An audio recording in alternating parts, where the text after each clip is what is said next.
The rain was not able to wash us out here today. It's going to be a battle of pirates. It's going to be the Pleasant Hill Pirates in the black jerseys and the Crane Pirates in the white jerseys. Adam Smith joining you guys here on Ozark Sports Report for some high school baseball here on a Tuesday. This will be our final Tuesday of the 2025 spring season that we'll have. I'll give you the starting lineups first for the visiting Pleasant Hope Pirates. They are in black. Black caps, black jerseys, gray pants. Pirates in the white, home white jerseys and pants and blue caps today. It's also senior night here for the Crane Pirates.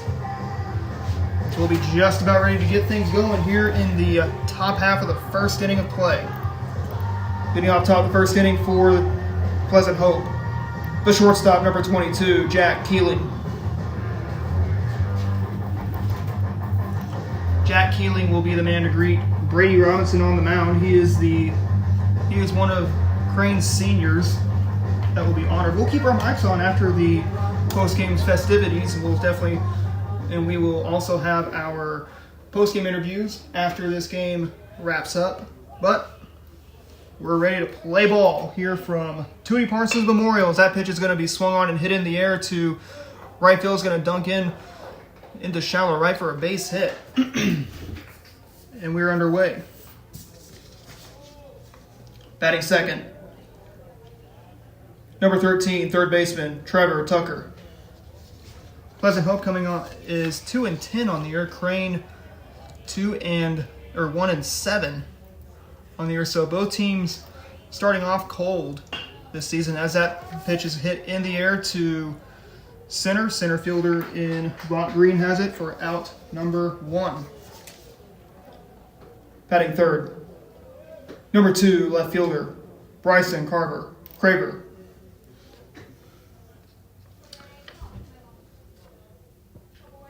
Pleasant Hope coached by Jared Gage and assisted by Brian Galazinski.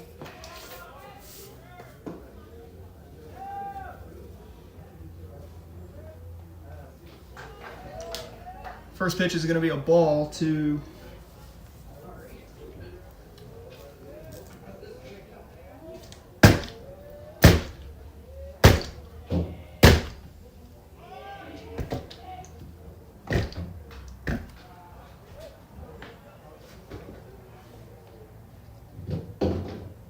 Crick.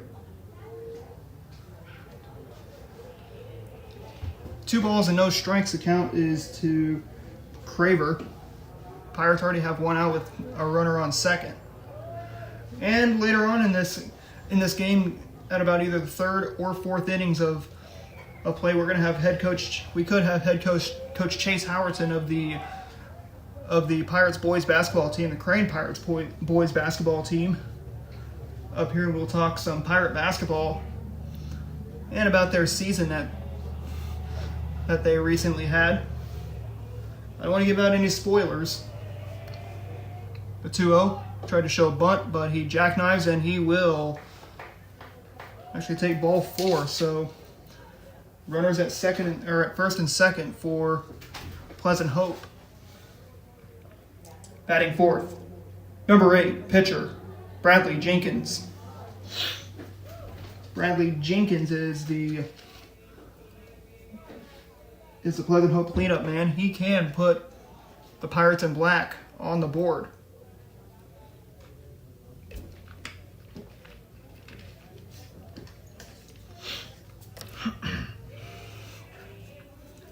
The pitch is taken outside. 1-0 from Brady Robinson. St. Louis Cardinals are in the Big Peach this week. They're taking on the Atlanta Braves after being swept by the Mets. They lost yesterday 7-6 to Atlanta. They had to cough up, I believe, 4 runs. They were up, 5 runs to be exact. Atlanta is currently on a 4-game winning streak. Atlanta started off really cold this season. St. Louis started started off 3-0. And St. Louis is currently now, what, 9-12, and currently on a 5-game losing streak as that pitch is going to be hit in the air. Easy little line drive there to the right fielder, and there's 2 away. Batting fifth, number 9, second baseman Dalen Campbell. Dalen Campbell will be up for Pleasant Hope here in the top half of the first inning of play. The first pitch he sees is going to be taken for a strike, 0-1. So like I was saying, the Cardinals last night lost 7-6 to the Braves. As that pitch is going to be dunked in there for a base hit in between the second baseman and the center fielder. They were able to hold the runners. Now we got bases loaded with 2 outs. Batting sixth, number 1, center fielder Case Murray. Already seen 6 men come to the plate. This is the 6th batter for Pleasant Hope. Here in the top of the first inning, the first pitch is going to be taken outside for a strike, 0-1. Both these 2 teams are going to be looking to get a win. Pirates are coming off a 12-1 beatdown against Purdy last Tuesday. Pleasant Hope coming off a 7-6 loss there at Barnhouse as it looks like it was a hit by pitch. And we got the 7th batter.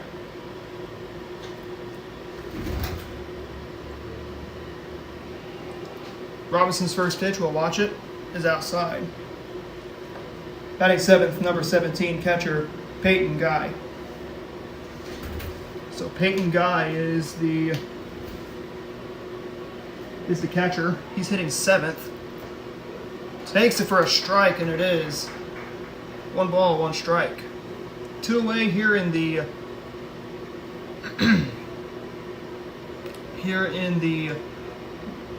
bottom of the first inning.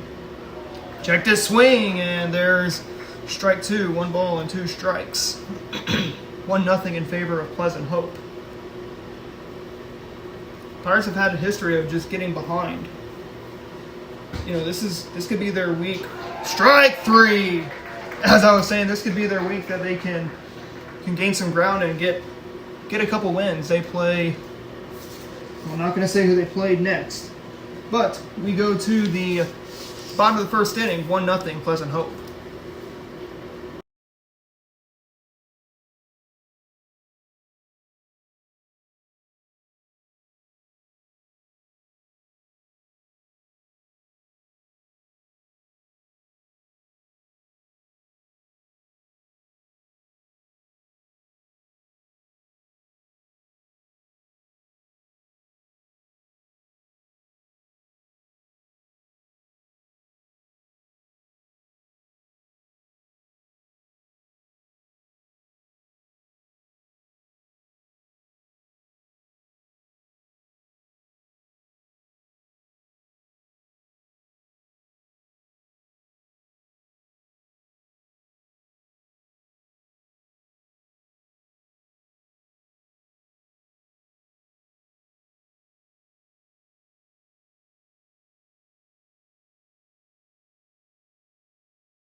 Logan Vaught Green leads off the bottom of the first inning for the Pirates in blue. The first pitch to him is going to be outside, or inside rather, and it's ball one.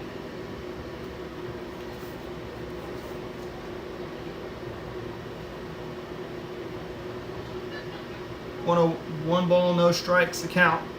The pitch inside makes it 2-0. Patience, I believe, is what is going to be taught today for Coach Britton Tucker's Pirates. The pitch upstairs and 3-0.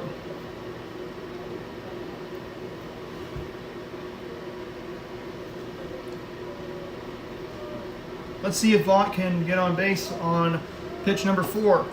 Oh, we watched it for a strike, and it is 3 balls, 1 strike.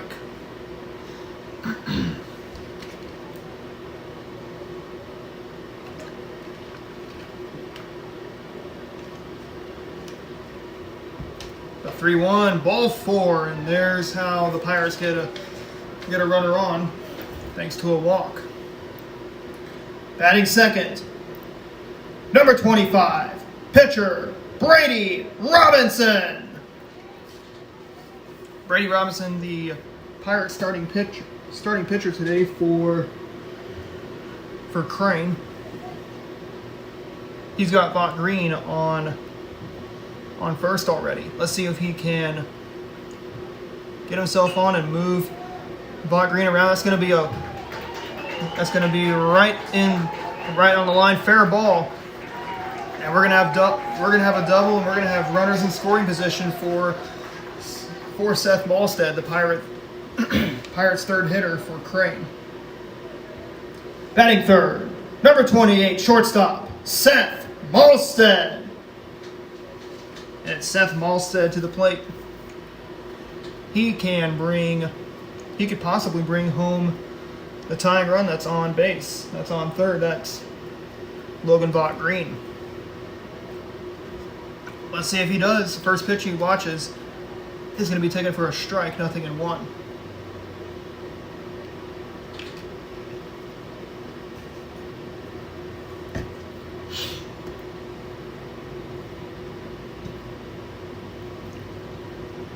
The 0-1. Another one taken, strike 2. I can tell Malstead is one to just get himself on, but you got to work that count. See if you can get a pitch on the outside, on the outer half, maybe on the inside corner. That could go your way. Swung on and hit on the ground to the second baseman. That plates a run. That's going to also get it out. Malstead's retired, and there's out number 1, and it's Lane Howard to the plate. Batting fourth, number 30, third baseman Lane Howard. Lane Howard to the plate. Let's see if he can get himself on, possibly get the Pirates to lead. First pitch, he watches. Here comes Robinson. The throw is not in time. Pirates take the lead. That's the Crane Pirates, and it's 2-1 Crane.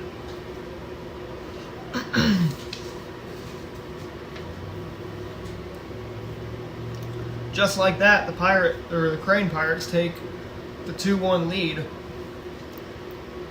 And if you're Crane, you want to just build on that lead. You don't want to make these teams go easy, or you don't want to go easy on who you got coming up.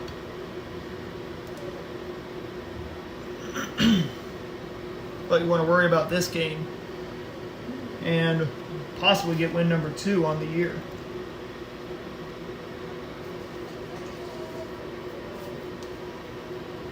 One ball, no strikes to count to Lane Howard. The pitch from Jenkins is going to be taken for another ball, 2-0. Howard is a junior for this Pirates team. He sits pretty far ahead in the box. Takes a pitch for a strike, and it is 1-1. If you're Crane, you want to build on this lead. You're already up by 1.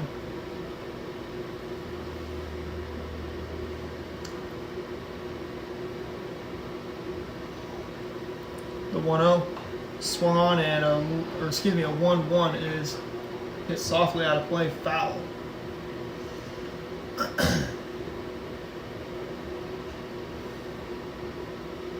So like I said, today is senior night for the Pirates. They are going to honor, I believe, 5 seniors.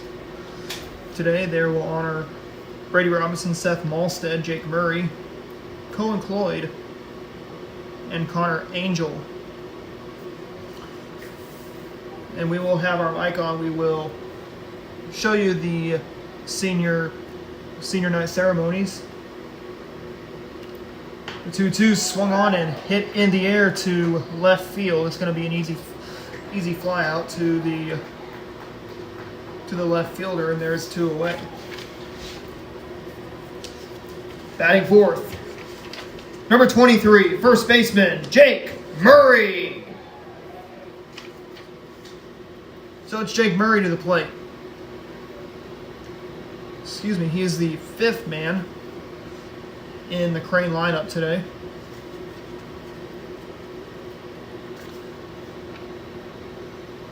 The pitch swung on and hit in the air. This is going to be caught by the center fielder, but the Pirates get 1. They get 2. Excuse me. They take a 2-1 lead. We go to the top of the second. 2-1 Crane.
Mason Prince leads off the top half of the second inning for the Pleasant Hope Pirates, trailing 2-1.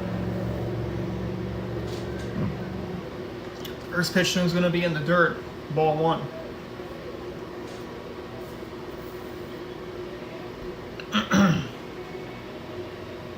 Like I said, both teams are looking for wins on the year. Pirates were supposed to play Hurley yesterday, but that was up at Hurley. That has since been moved to tomorrow. Then after that, that's the Crane Pirates. They will take on Bradleyville on the road, and then back home against Southwest on Monday. The 1-2 is going to be in the dirt again.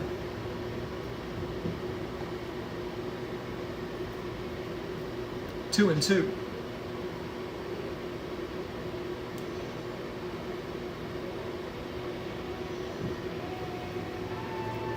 The 2-2 pitch is 3 and 2.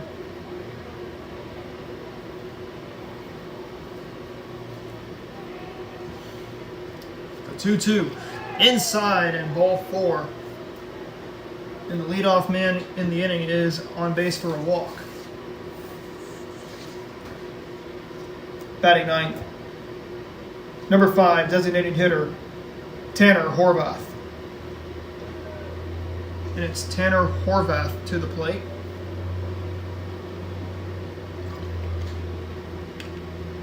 He's the 9th man in the Pleasant Hope lineup. The first pitch he sees is taken for a strike. 0-1.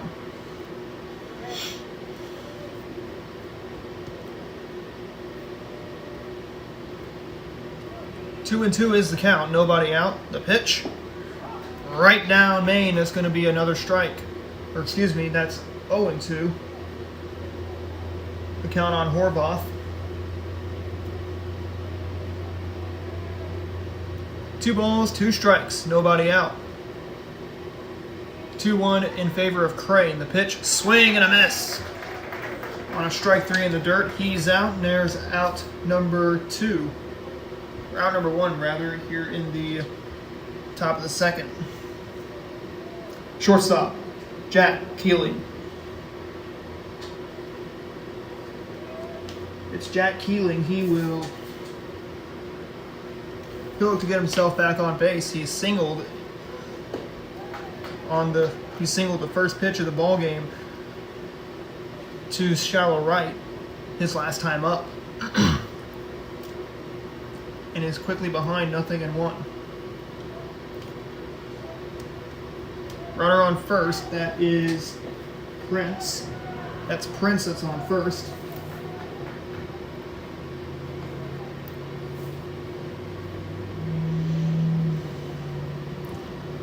Two balls and 2 strikes is the count.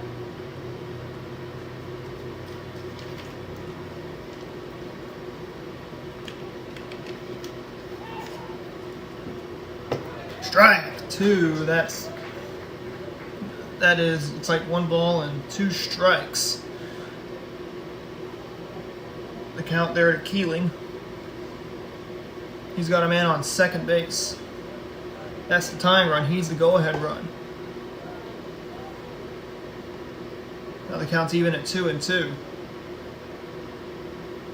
They're on Keeling.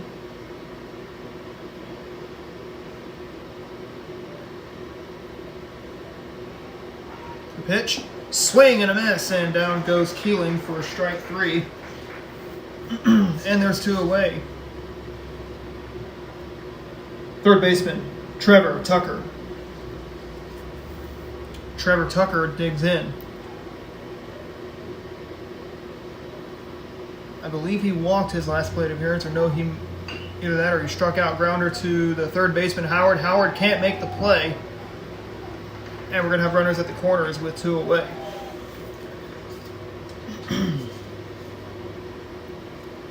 Left fielder, Bryson Craver.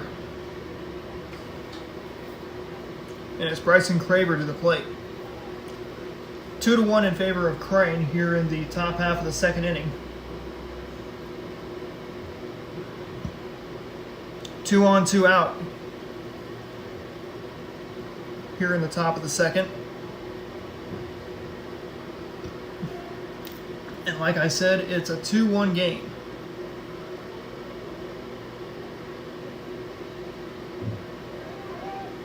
Calls time.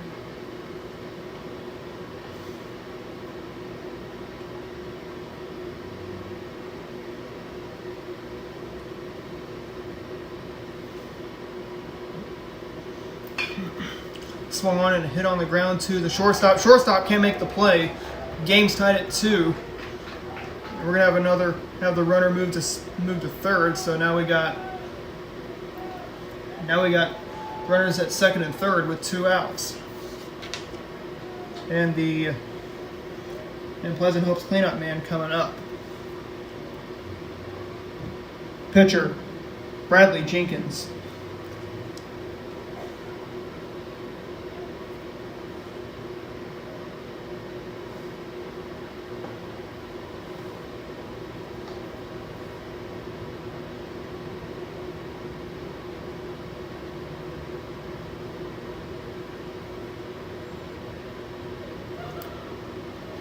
Ball gets away, but the runner will hold at second base.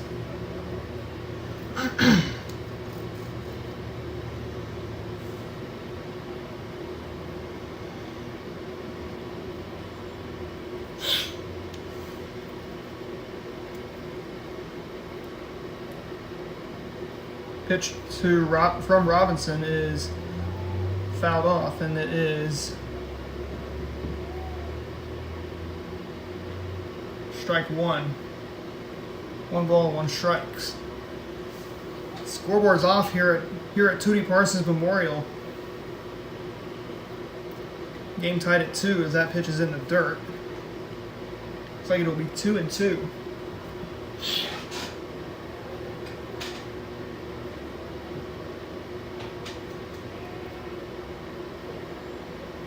The pitch swung on and hit out of play, foul. So now it's 2-2.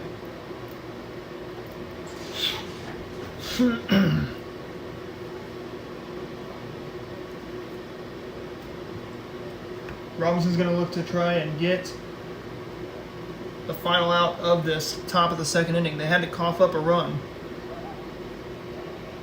That's Crane that had to cough up a run. It's tied at 2, strike 3, and that's how the top of the second inning comes to an end. But Pleasant Hope gets one back. We go to the bottom of the second. Game's tied at 2.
Colin Cloy leads off the bottom of the second inning for the Crane Pirates. The first pitch he watches is going to be taken for a strike, 0-1.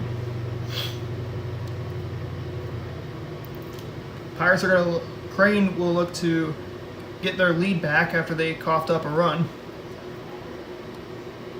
1-2-1 is the scoring so far. So like I said, we could have Chase Howerton join us in the... That's Coach Chase Howerton joining us in the third or fourth innings of this ball game as that pitch is hit foul out of play.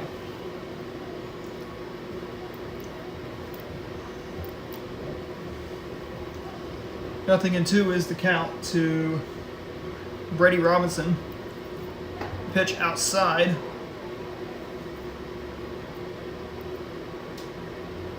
And it's 1 ball, 2 strikes.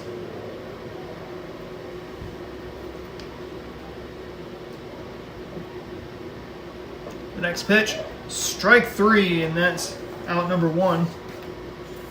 And that summons Connor Angel to the plate. Batting 7th, number 12, second baseman, Connor Angel.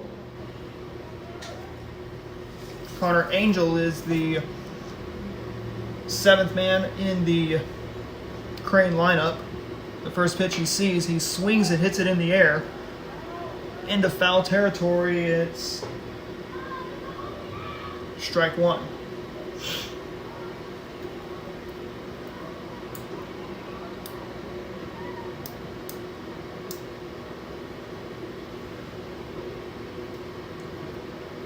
Angel waits in the right-hand batter's box. He watches the first pitch go outside, and the count's even at 1-1.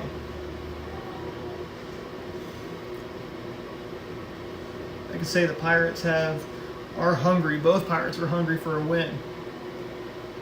Inside, and that's going to be 1 ball and 1 strike.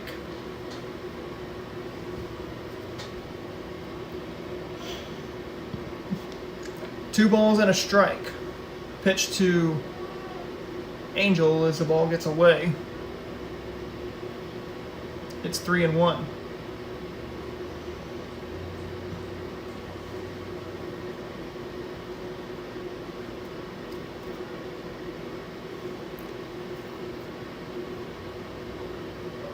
Jenkins' delivery is tap foul, and we got a full count, 3-2. Now, if you want to foul off any pitches, it's not going to be you're not going to be messing with the count. 3 balls and 2 strikes is the count to Connor Angel. He's going to look to get himself on either by a walk, a hit batsman, or a base hit.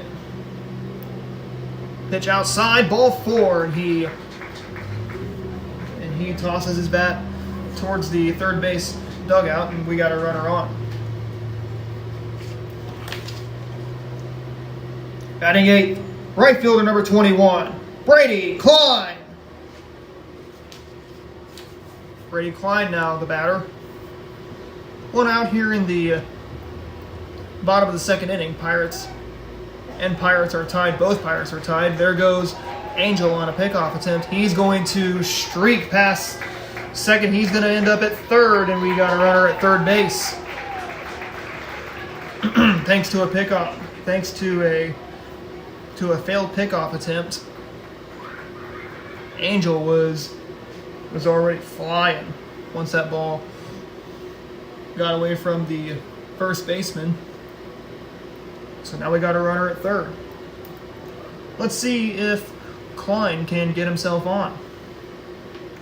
Yes, it can happen. Swing and a miss, and there's strike 1, 0-1. 1 out here in the bottom of the second inning. Pirates are tied at 2 apiece. Outside, he watches it, and it's 1-1. Or rather, 2-1.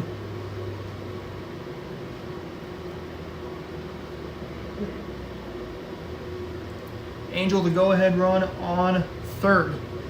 Tries to take his lead from third. They'll have to retreat.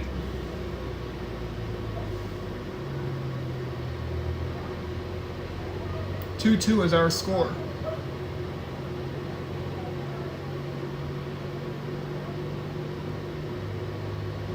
The 2-1 gets away, and it's going to be called a strike. They're on Klein. 1 out here in the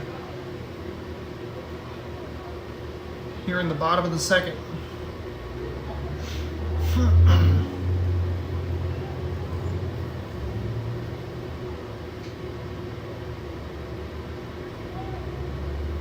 Next pitch from Jenkins is outside, 3 balls, 2 strikes.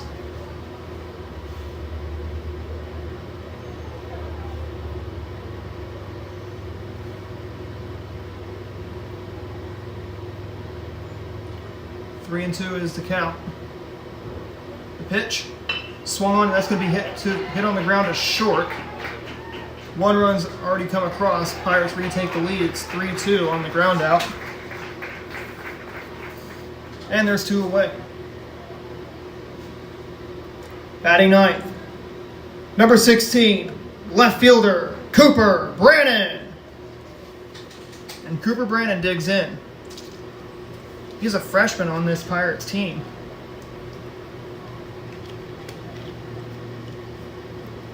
Let's see what he can do in his first at-bat of the ball game. First pitch he watches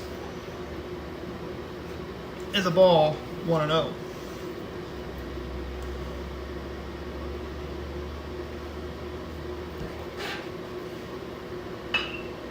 Swung on, and that's going to be over the head of the shortstop for a base hit. Brandon will stop at first. You don't want to get yourself thrown out. You want to get back. He makes that smart move and gets back.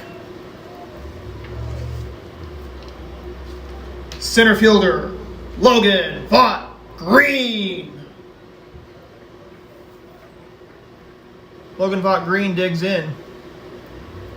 He walked his last plate appearance.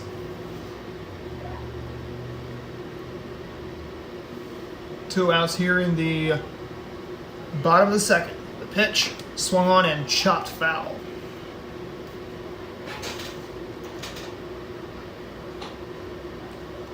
Two outs and a man on. 0-1 is the count to Vaught Green.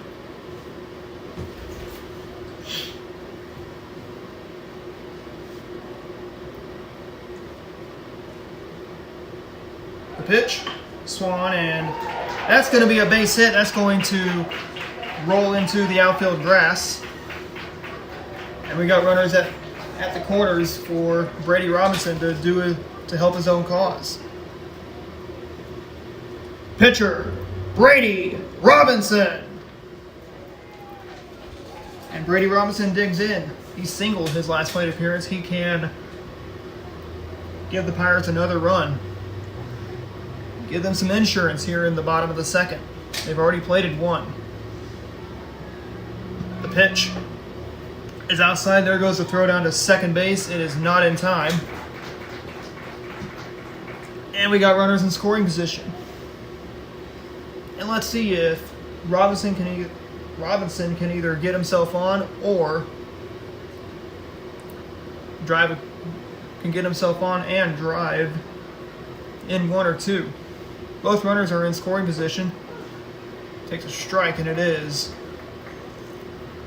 1-1. 3-2 is our score in favor of Crane. They got their run thanks to an RBI ground out.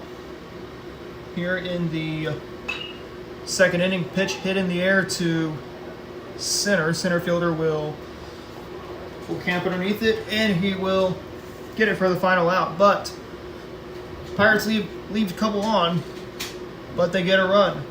We head to the top of the third. It's a 3-2 Pirate lead.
Dalen Campbell leads off the Pleasant Hope half of the third inning of play. 3-2 our score in favor of Crane. The first pitch is going to be taken for a strike, and it's 0-1.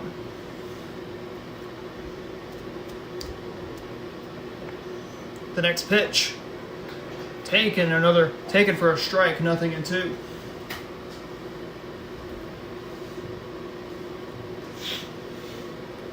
The 0-2 tapped for a strike, and it is going to stay at 0-2.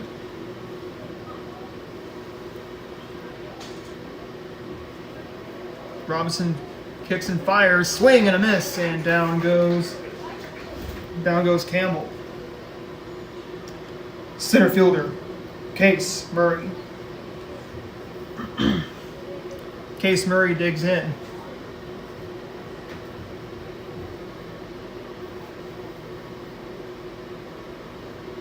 I believe he walked his last plate appearance, swinging it, hits it in the air to the center fielder, Vaught Green. He's got it for out number 2. Catcher, Peyton Guy.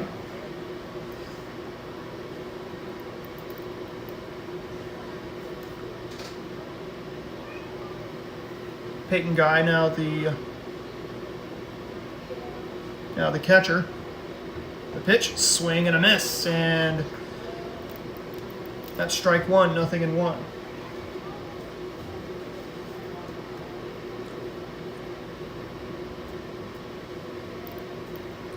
The next one is for a strike, and it's 0-2.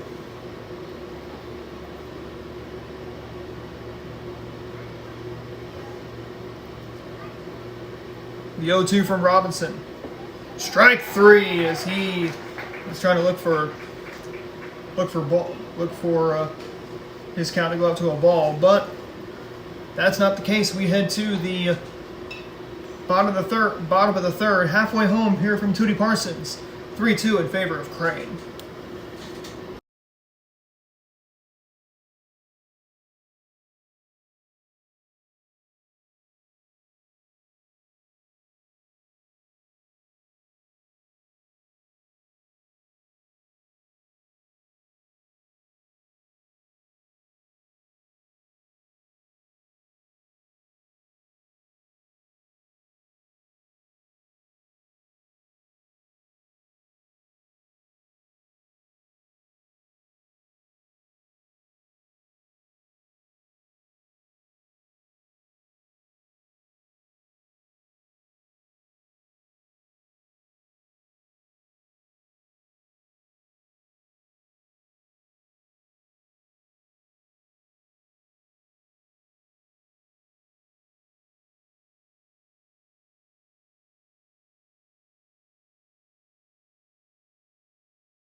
Seth Malstead leads off the bottom of the third inning for the Pirates. He can get the Pirates a couple more runs on the scoreboard.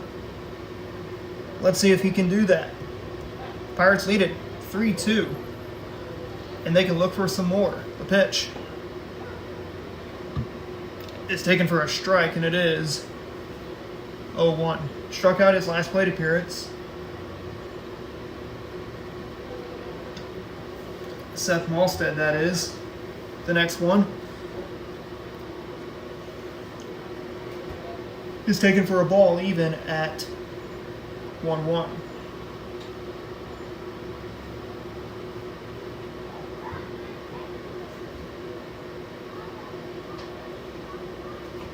The next one is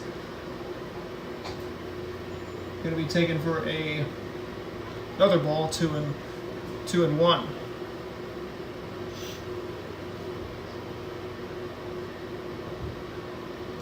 The next pitch swung on, a little chopper right to the third baseman. Malstead's going to beat that one, and he's going to get himself on with an infield single.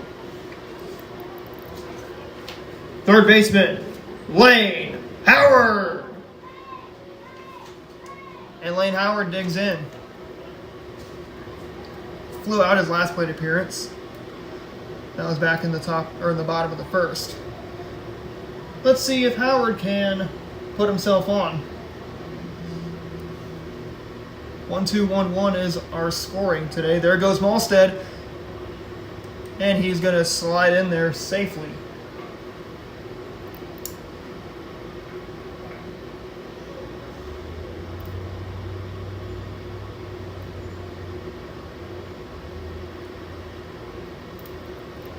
Oh, 0-1 is the count to Howard.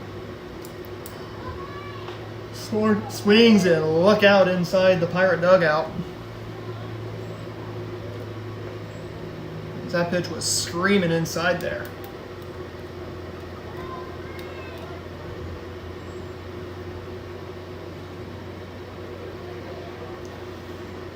Oh, 1 is the count to Lane Howard.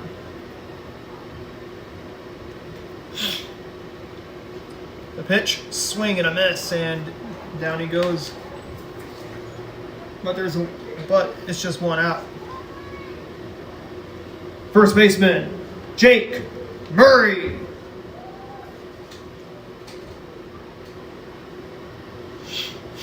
Jake Murray digs in. I believe he struck out his last plate appearance back in the first inning of play. One away, he swings and hits it in the air out of play. Foul. And he's quickly behind at 0-1.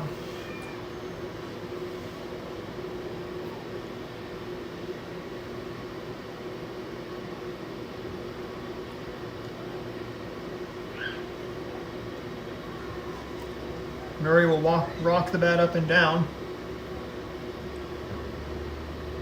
Did I fail to mention that this set of Pirates' first matchup against Pleasant Hope? It's because the Crane Pirates were actually in the SWCL last spring to be exact. Pleasant Hope, I'm pretty sure they were independent. They may have been in the Polk County League before coming to the new GOC. That ball got away, runner at third.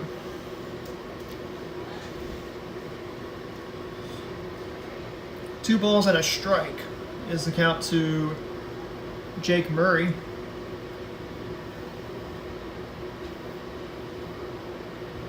But yes, the GOC now contains, like I said, Crane, Spokane, Billings, New Covenant, Pleasant Hope, Morrisville, and Greenwood. That's the new GOC that formed, I believe, last summer. The pitch swung on and hit in the air to shallow right field. No, it's not going to be caught. That's going to plate a run. That's going to score Malstead. And the Pirates swell their lead up to 2. It's a 4-2 lead.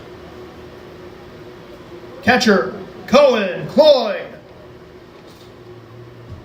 And it's Cohen Cloyd now to the plate. He can give the Pirates some more insurance. Make it even harder for Pleasant Hope to get back into this game. As that's a passed ball, and the runner moves to second from first. one away here in the bottom of the third inning. Crane has the lead. It's 4-2. The pitch outside, and that will be 2-0. The count on Cloyd, the Crane catcher.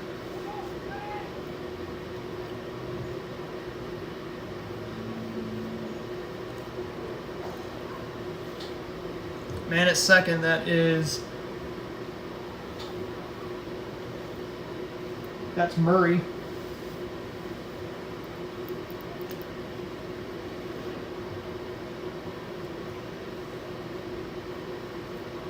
The pitch is going to be taken for a strike. It's 2-2.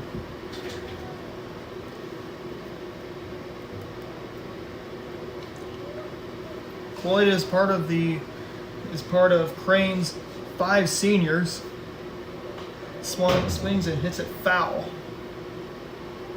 And we'll do it again, 2-2.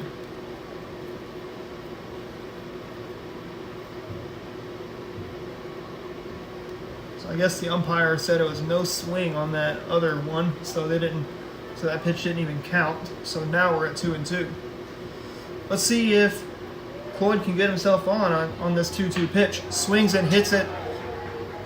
Hits a bouncing ball to the shortstop. He throws to first. There's out number 1. They move the runner. And it'll bring in Connor Angel to the plate. Second baseman, Connor Angel. Connor Angel digs in. He bats from the right side. He's got a runner at third. With 2 away here in the bottom of the third inning. Still plenty of time for the Pirates for Crane to tack on some runs. They already lead at 4-2.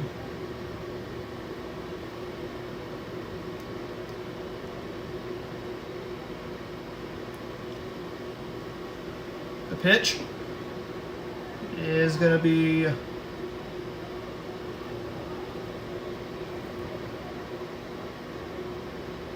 one ball and no strikes. If the Pirates want to end this, we got a dog on the field. Dog is on the field going from between second and third. Now he's right behind the pitcher's mound. One of the it's like Murray was gonna catches him. So a dog goes on the field after the slight delay. And the game will resume. Umpire had to call time as one of the owners of the dog walks off the field. Pretty unusual to see a dog streak onto the field. Hey, it's happened before. 8 years ago? 8 years ago, Busch Stadium had a cat on the field, swung on and hit in the air to the center fielder. That's going to be caught for out number 3. And the side is retired. But the Pirates get a run. We head to the top of the 4th. It's a 4-2 Crane lead.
Mason Prince leads off the top of the fourth inning of play between Pleasant Hope and Crane. Crane has the lead. It's 4-2. They've been able to score in every single inning that they have come to the plate. But Pleasant Hope in the field has limited the Pirates to just one run, except for in the bottom of the first, where they played it 2.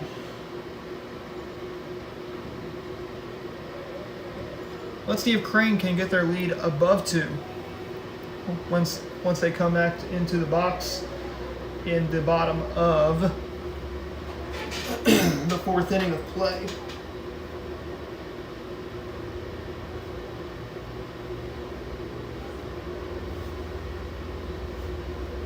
Two balls and a strike is the count. Takes a strike, and it is 2-2.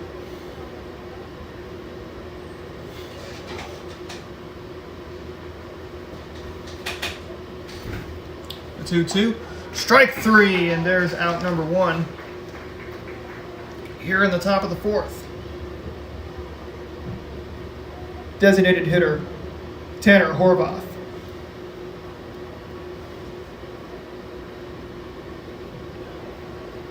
Tanner Horvath will come back on.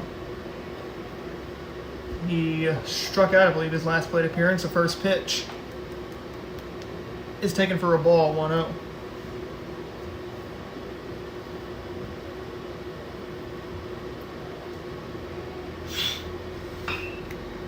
Swung on and hit past Howard. That's going to be a base hit. It's called a fair ball. And the lineup resets for Jack Keeling. Shortstop, Jack Keeling. Jack Keeling will dig in. Singled and walked his last 2 plate appearances.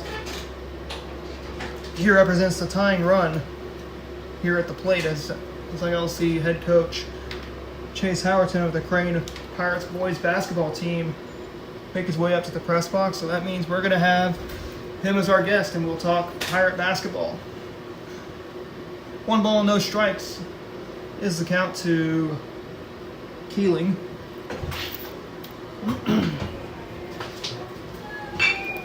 Swung on and hit on the ground to just past the second baseman. Thank you. And we got runners at first and second base with 1 out.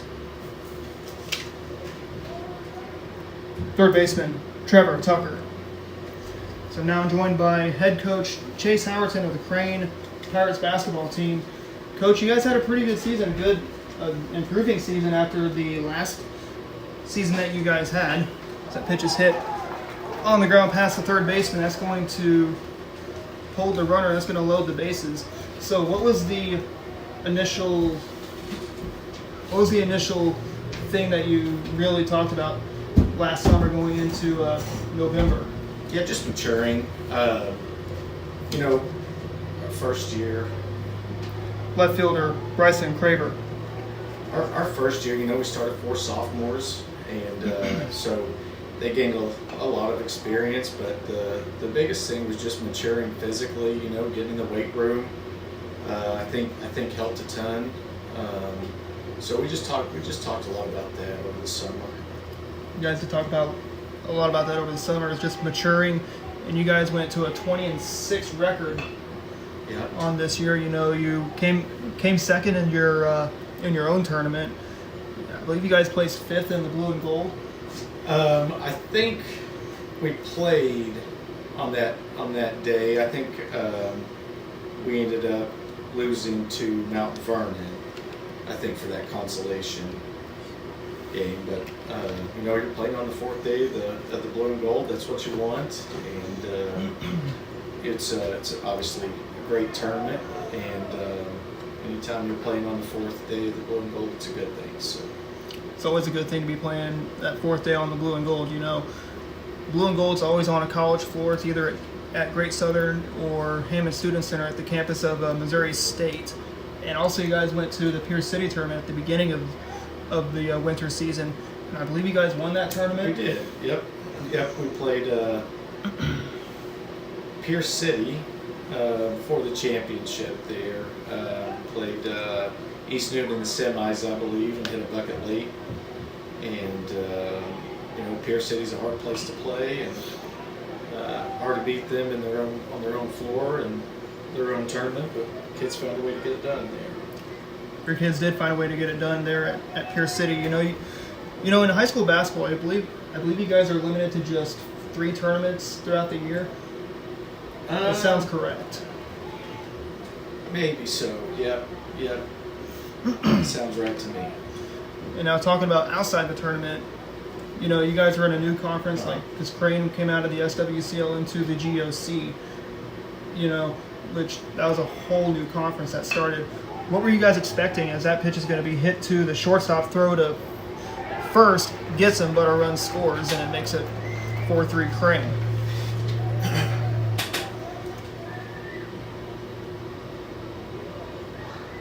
Pitcher Bradley Jenkins. Yeah, the GOC we knew going into it was going to be a really competitive conference. Finished second, I believe, in it. I think Greenwood ended up winning. I don't think they lost a game, but Flip right to the second baseman, was not able to make the play. So the Pirates in some trouble here in the bottom of the 4th inning. And the game's tied back up at 4. Second baseman Dalen Campbell. So you were saying about the GOC. You said that Greenwood was able to go undefeated.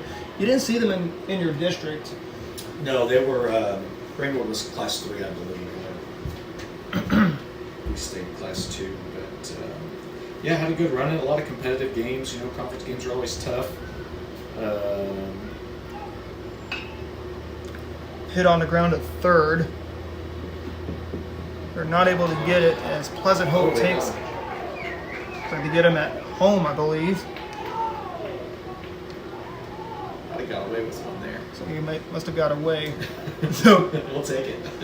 alrighty, so limits Pleasant Hope from taking the lead. So back to what you were saying, the GOC was a very tough conference that you guys were playing in. First year, it's basically first year for everybody in the GOC.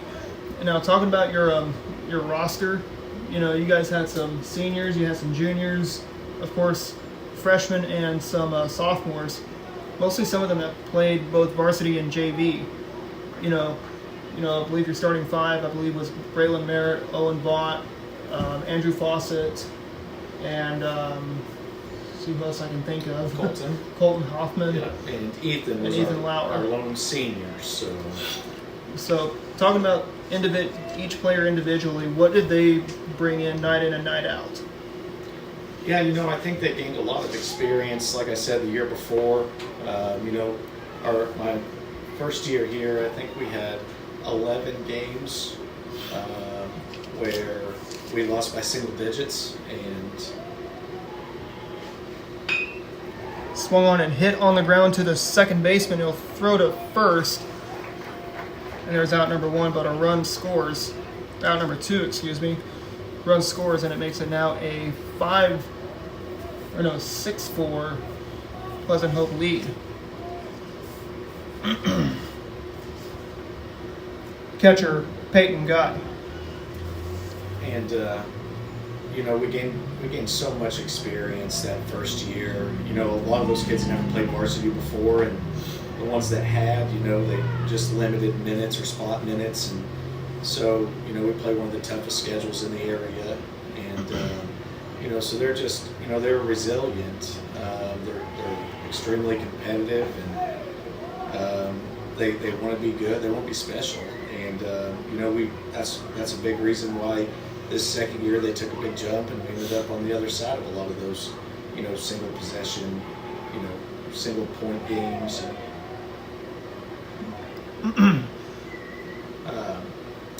So looking forward, we'll have we had a lot of players step up this year, and we'll lose one senior, and then potentially start four seniors next year. And one thing we are going to have a lot of is depth, and even the sophomores that will be juniors gained a lot of experience this year. We had several freshmen contribute, and they played a lot of meaningful minutes down the stretch, and so we're gonna have a lot of depth next year.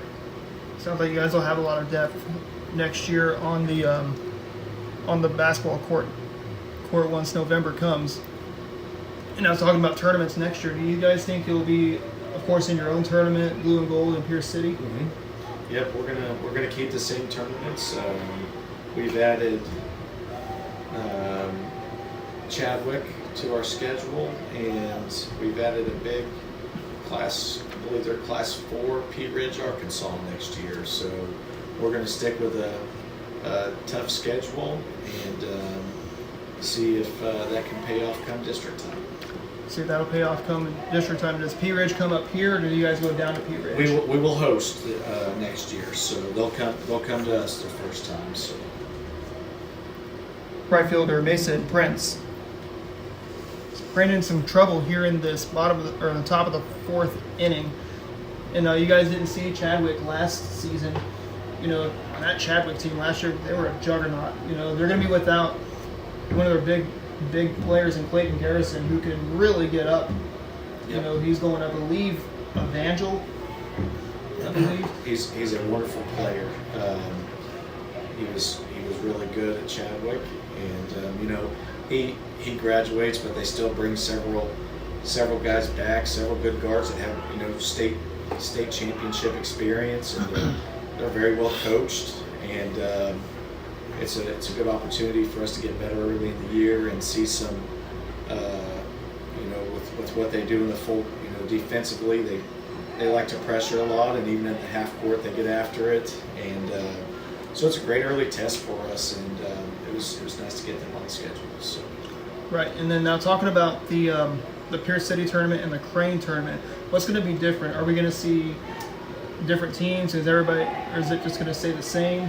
Yeah, I don't know about the Pierce City tournament, but in the Crane tournament, we added several teams. Of course, you have a couple that drop every year, and I think how it ended up is we're going to have, I think, 2 Class 2 teams, 2 Class 3 teams, and 2 or 3 Class 4 teams. So really competitive, really spread out. Just a lot. It's just a really good tournament, man. So really looking forward to it. Inning comes to an end as Pleasant Hope was able to get a couple runs back. We head to the bottom of the fourth inning. We'll see if Coach Howardson can stick around, maybe talk a little bit more basketball. I'll stick around. Alrighty. Runs. Alrighty. It is a 7-4 Pleasant Hope lead.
Brady Klein digs in to here in the bottom of the fourth inning. Still talking with head coach Chase Howerton of the Crane High School boys basketball team, talking about last year's season and looking ahead to next season. You know, you're talking about the tournament, and I saw that you had added some new teams in Purdy, Seneca, Clever, Monette, and GDA are staying, and then Cassville might be coming back. Yeah, I'm looking now to see who exactly, but I know we added Purdy will come next year to it, and then like I said, we've added Seneca as well, and you know Left fielder Cooper Brannon. they're they're a really good Class 4 team, so we're trying to keep it as competitive as can be, and anytime we get to see Class 4, that really helps us see some of that size and strength and speed and physicality that just goes on to benefit us later in the year. It does, and the Crane tournaments has been known to bring some big talent. You know, like you said, you got Class 3 and 4 in Clever, Monette, Seneca and Cassville, which means Sparta's dropped out of that tournament. Yeah, Sparta. And then Reed Spring dropped out of that tournament too. And one of them might be staying. I can't remember. We've gone back and forth with it, but I'll try to get you a definitive answer on that or see exactly. Okay. And now talking about some newcomers that will be coming in. You know, like you said, you're going to be replacing one of your players on the starting five. That's Ethan Lauer, thanks to graduation. Yeah. So who do you think is going to be taking his spot on the starting five? Yeah. Well, it's definitely. Center fielder Logan Vaught Green. There's definitely playing time up for grabs. We've got a lot of sophomores that'll be juniors. that are fighting for spots. The freshmen that came in this year did a good job. They're hungry, which what that allows is really competitive practices, and it'll be really good to mess around with different lineups and see who plays well together this summer. And we do I think the lone 8th grader that will move up next year, right as of now, will be Caden Bott. So looking forward to having him for the next 4 years as well. Definitely looking forward to have him in those next 4 years as a member of the Crane Pirates basketball team. And now looking at your schedule, outside the tournament, you guys don't just play conference. You guys also play some non-conference teams. I believe you guys will see Marionville, of course. You'll see Clever, and then your former conference members in Blue Eye, Purdy, maybe Sparta, who is also another former conference member. Clever, like I said, maybe Forsyth or Hollister. I'm not sure. Yeah, so we have we start the year with Ash Grove, historically a really good basketball program. Hit on the line, and that's going to be caught for out number 2 in the inning. Pitcher Brady Robinson. We'll still go to Mount Vernon next year, another big Class 4. And we talked about Chadwick and Pea Ridge, and then of course Marionville. We'll get to play them again. Southwest, you talked about a little bit, I think, and then we didn't get to play Lighthouse because of weather this year, but they're still on the schedule. And then we're kind of into conference play there, so. Right, and I do see that you guys did drop Galena off your schedule because of you guys moving to the GOC. Yeah, we tried. That was a late drop last year. We had them on the schedule, just didn't seem to work out, and couldn't get them this year. So we'll keep trying in the future. hopefully they can schedule these Crane Pirates on the basketball court. And also forgot Reed Spring, another big Class 4 school that you guys have played in years past. You guys have either beaten Reed Spring or Reed Spring has beaten you guys. What do you know about Reed Spring? You guys have played them. Are you guys going to see them next winter? We had they had a schedule for conference games a different way, so they ended up dropping us, and that which allowed us to pick up teams like Pea Ridge. It was just a very good program over there, and well coached, and looking forward to seeing them next winter. Definitely. This interview can go a lot longer, but I know I got a ball game to call. Appreciate the time, Coach Yes, Allerton. thank you so much. Hopefully it's a bunch of wins, but hopefully another winning season come November and we're looking through forward February. to it. I appreciate you having me up here. Okay. No problem. Coach Allerton, as we will now take a break. We're going to the top of the 5th inning of play. It is a 7-4 Pleasant Hope lead.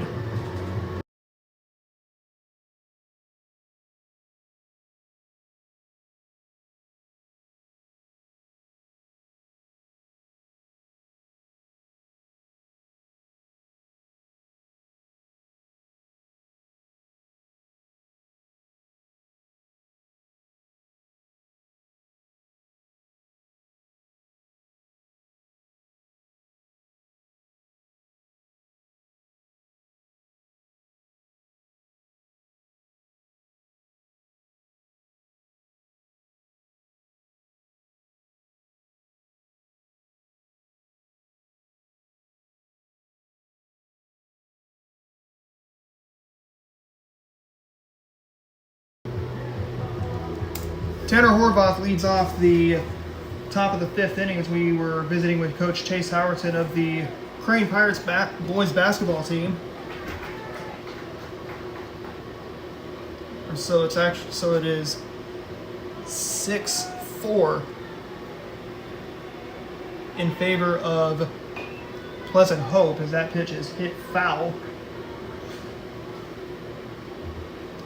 My apologies.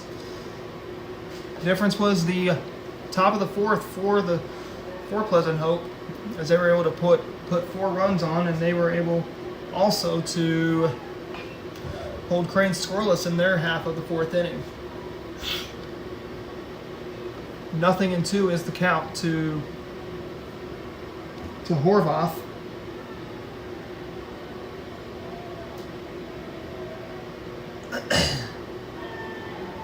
The 0-2 swing and a miss, and he is down on strikes for out number 1. Shortstop, Jack Keeling. Pirates had to sub a new pitcher, and it's Seth Malstead who relieves Grady Robinson after Robinson gave up 4 runs in the 4th inning. PH was held scoreless in the 3rd inning, but then the floodgates opened, and Pleasant Hope was able to plate 4. Swung on and hit foul, and it's 0-2 with 1 out here in the bottom of the 5th. Not all the trees have bloomed here in Stone County, but they will be eventually.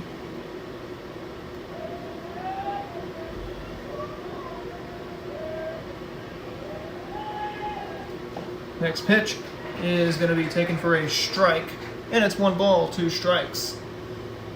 The count there on Keeling. 1 away, the pitch outside.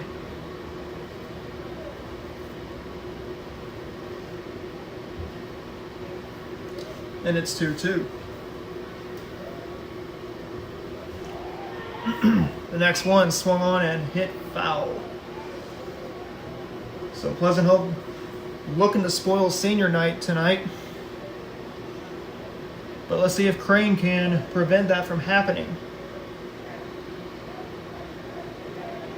A 2-2. Swung on and hit on the ground. It bounces off of Lane Howard. Howard can't make the play, and there's going to be a runner on with 1 out.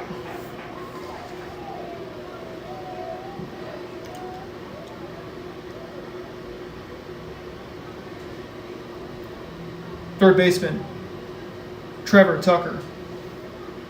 And it's Trevor Tucker to the plate. 1 out here in the top of the 5th with a runner on. Pitch. Little low. And it's ball 1.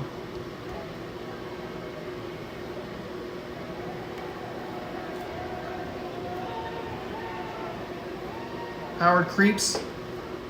There goes the throw down to second base. It is offline.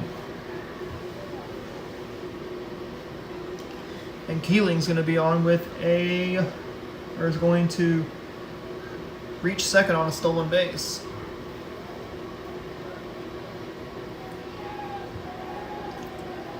This game's been low scoring.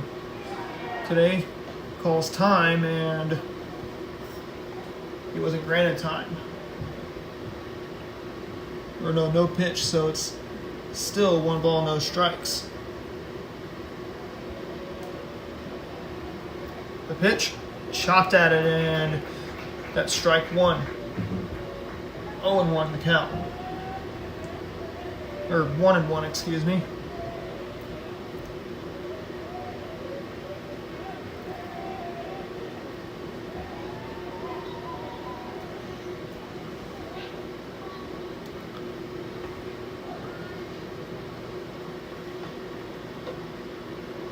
Let's see if Malstead can slam the door on Pleasant Hope. He pitches inside. And the count is 2-1. Runner on second, that is Jack Keeling. The next one, swung on and hit in the air to the left fielder. This is going to drop right in front of him. 1 run's going to come in. That's going to make it now a 7-4 Pleasant Hope lead. And the Pleasant Hope fans get noisy and rowdy. Left fielder, Bryson Craver. Now it's Craver to the plate. He can possibly bring home another run. Like I said, it's 7-4 in favor of Pleasant Hope. Tried to show a bunt, but they were not able to advance any of the runners. One away here in the bottom, or in the top of the 5th. If the Pirates want to get some runs back, they're going to have to work. Already down 3. Checked his swing. He takes it for a strike, 1-1. But you got to get yourself out of this top of the 5th inning jam. After this game next week, it'll be our final week of high school baseball here on Ozark Sports Report. I want to thank our sponsor, Mammoth's Kitchen, located right here in Crane. We are actively looking for sponsorships.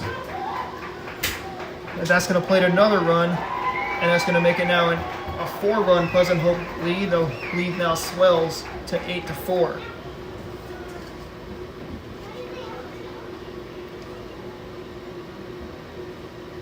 Pitcher, Case Mert.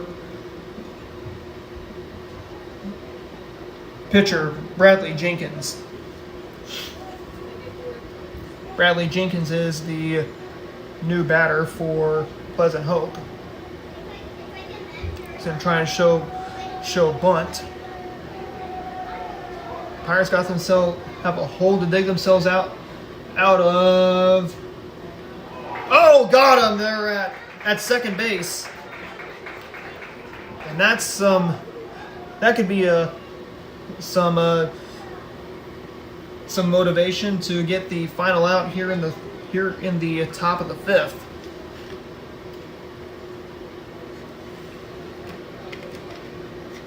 Pleasant Hope is going to have to get themselves another runner.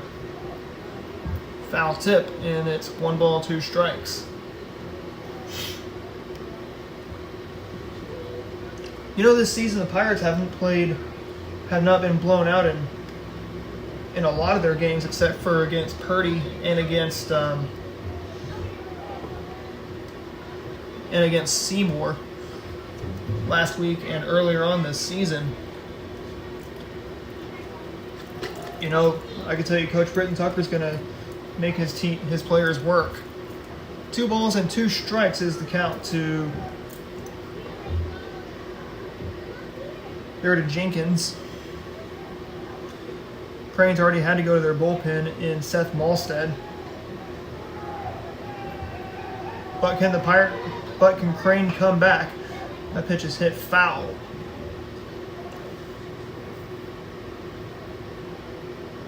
And it's going to make it a 2 ball, 2 strike count. 2 balls and 2 strikes. Let's see if Malstead can slam the door here in this top of the 5th inning. Pleasant Hope's already plated 2 runs here in the top of the 5th. They plated 4 back in the top of the 4th. They held Crane scoreless. Strike 3 as he thought he was going to be ball 4. And the Pirates and Crane gets themselves out of a very important jam. And we head to the bottom of the 5th inning. Let's see if Crane can claw their way back. They trail it 8-4.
Seth Malstead leads off the bottom half of the 5th inning of play.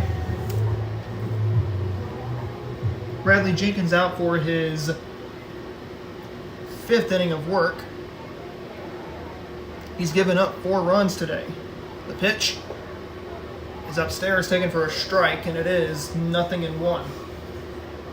If Jenkins can have himself another scoreless inning, he can get the Pirates and keep the Pirates off balance. The pitch swung on, and that's going to be hit hard right to the shortstop. Throw on to first, and there's out number 1. Third baseman number 30, Lane Howard. And it's Lane Howard to the plate. Not a lot for him. Flew out, struck out, I believe, a couple of times. So let's see if he can get himself out of this hole. He's batting in the middle of the lineup for Crane. Swings and swats it in the air. That's going to go foul. And it's strike 1.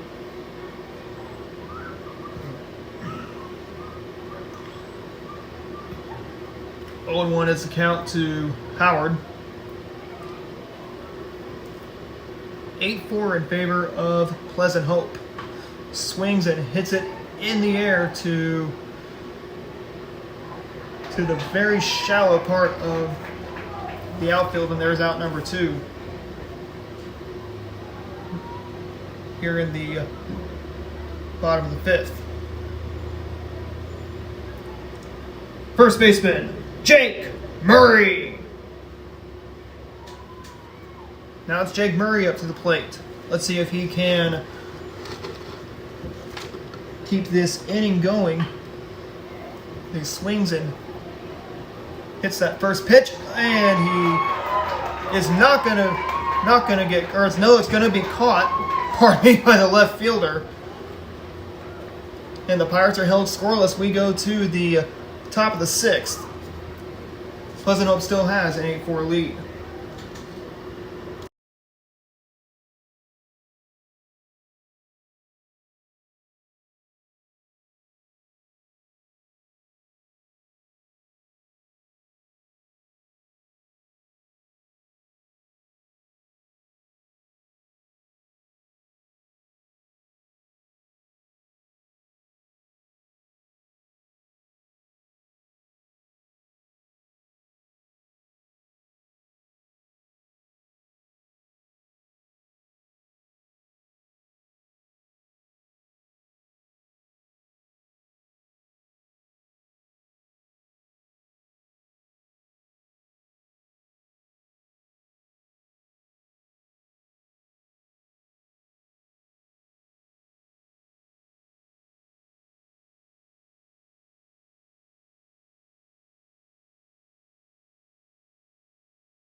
Dalen Campbell leads off the top of the 6th inning for the Pleasant Hope Pirates. He bunts one down the third base line. It's going to go foul, I believe. And it's strike 1. You know, if Crane wants to possibly get back in this game, you know, in the bottom of the 7th or in the bottom of the 6th, they're going to have to work. And if they want to try and win this game, they're going to have to score 4 times to take it into extras. But we shall see. 1 ball, 1 strike is the count to Campbell. Tried to get out of the way of it, and it is 2 balls and 1 strike.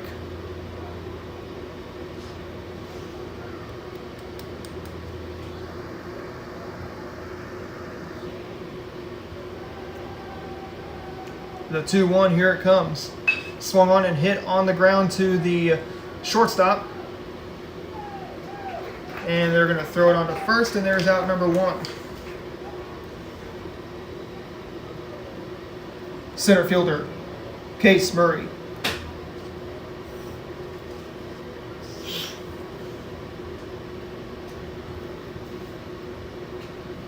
Case Murray, the center fielder for Pleasant Hope, digs in, batting from the left side.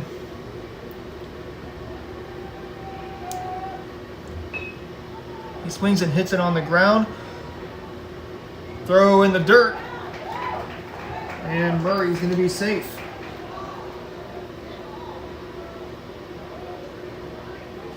Coach Britton Tucker is going to talk it over with the home plate umpire. They're going to discuss it if it's a dead ball. And if it is a dead ball, then so it's a foul. So Murray will have to continue his at bat because it was bunted foul. 0-1 the count on Murray. 1 out here in the top of the 6th. Pleasant Hope has the 8-4 advantage. And they can definitely put some more on. Swing and a miss, and there's strike 2. Nothing and two the count on Case Murray.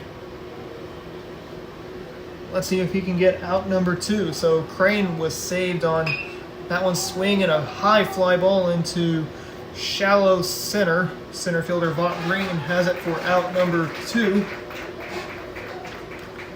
And now it's Peyton Guy to the plate. Catcher, Peyton Guy.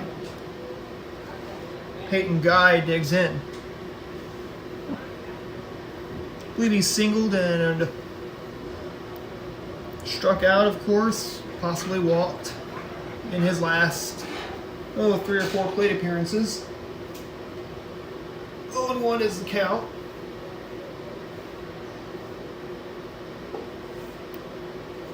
There to Guy as he watched an off-speed pitch come in at 1 ball and 1 strike. The next one, swing and a miss, and that will be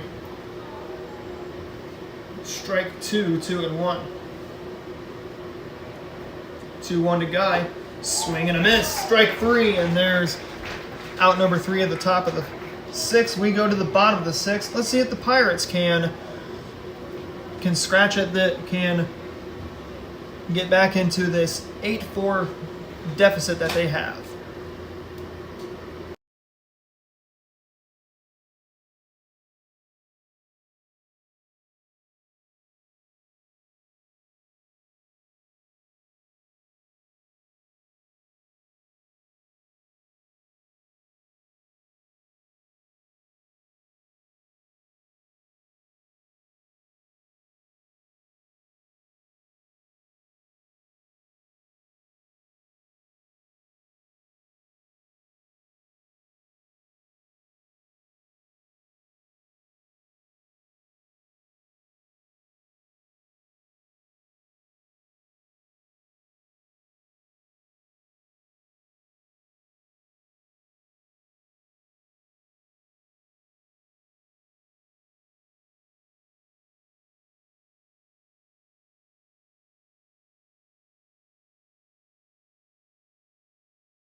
Colin Cloyd leads off the bottom of the 6th inning of play for Crane. He can definitely get himself on base if the first pitch he watches is going to be outside. Ball 1.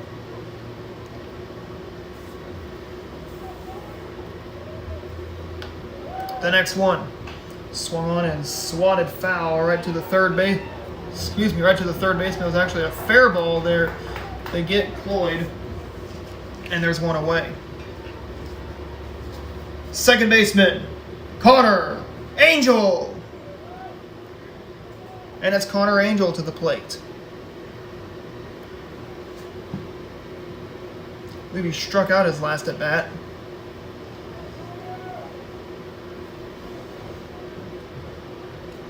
Crane was able to keep Pleasant Hope scoreless in the top of the 6th.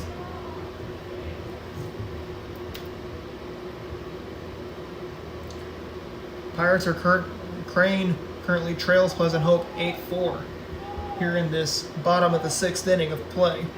The pitch to Angel swung on and tapped foul.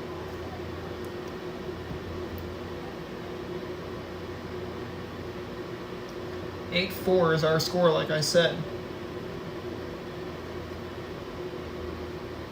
Recap the scoring for this game. Pleasant Hope scored 1 in the opening frame. Crane scored 2 in their half of the first. Then Pleasant Hope and Crane traded runs in the second and first in the second inning on their sides of the second. Then Pleasant Hope was held scoreless in their half of the third. Then Crane scored 1 in the then Crane scored 1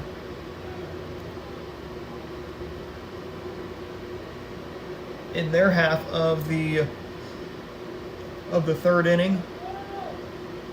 And then the 4th inning, Pleasant Hope opened up the floodgates as that pitch is going to be hit in the air to the left fielder. Angel is retired on the flyout.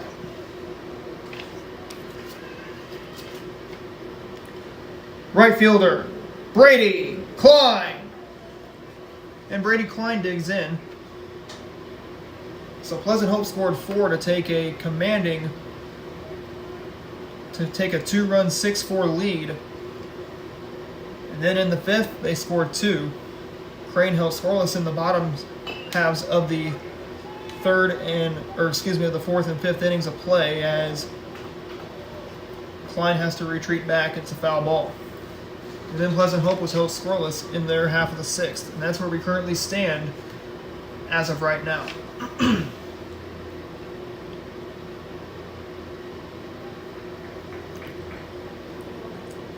Two outs here in the the bottom of the 6th inning. Let's see if Klein can get himself on base, extend the inning to Cooper Brandon, the Pirates' 9th man in the lineup. After this game, Crane, like I said, will head to Hurley. 2 games on the road. They go to Hurley and then they go to Bradleyville before coming back on April 28th. And they take on Southwest. Pleasant Hope will take on New Covenant at home. And then they're on the road taking on Walnut Grove and Conway. That's after this game is concluded for both teams. The 0-2 to Klein is downstairs and the count goes to 1 ball and 2 strikes.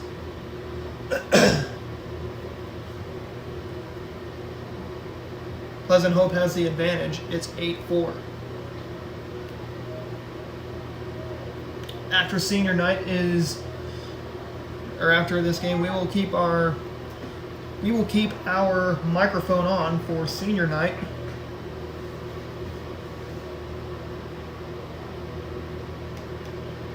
From what I know, these 5 seniors had actually played under three head coaches. The pitch, strike 3, and down goes Klein. We head to the top of the 7th. It's still an 8-4 Pleasant Hope lead.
Mason Prince leads off the top of the 7th inning of play between Pleasant Hope and Crane. Pleasant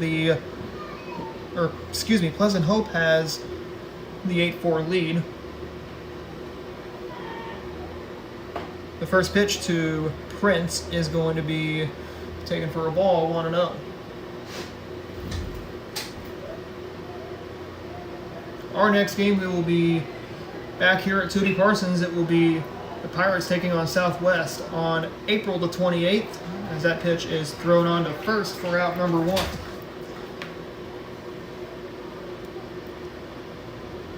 Designated hitter, Tanner Horvath. Horvath is batting for the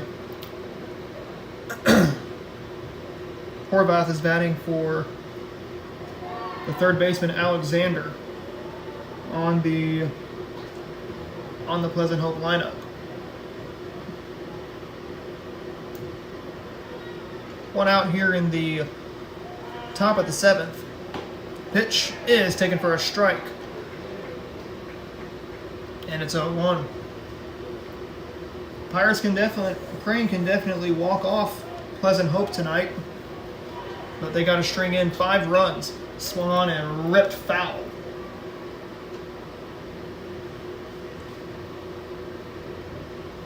And it's 1 ball, 2 strikes.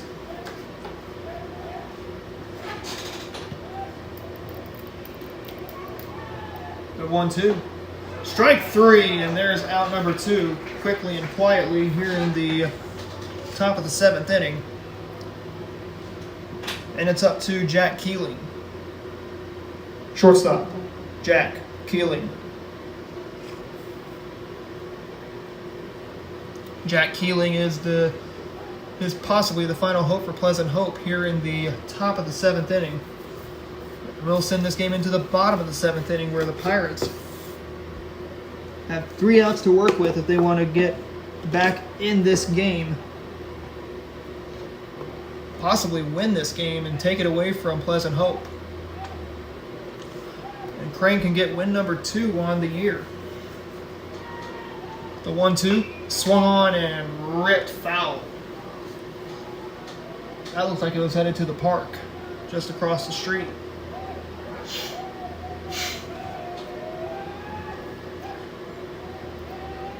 One-two is the count. The pitch swung on and hit in the air to the shortstop. Shortstop calls him off.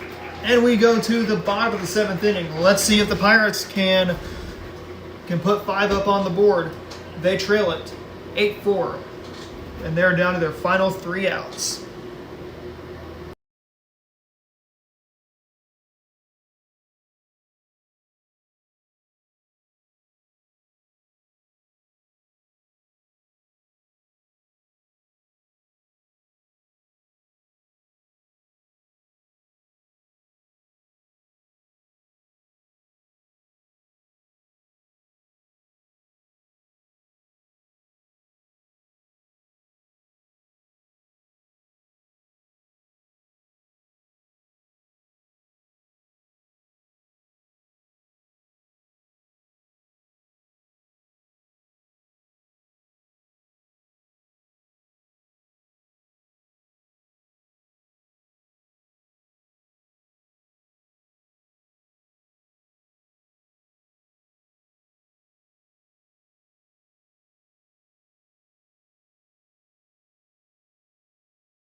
Cooper Brandon leads off the bottom of the 7th inning. Let's see if we can kickstart the Pirates' hearts here in the bottom of the 7th to see if Crane can possibly get some runs on the board, but you got to get runners on base.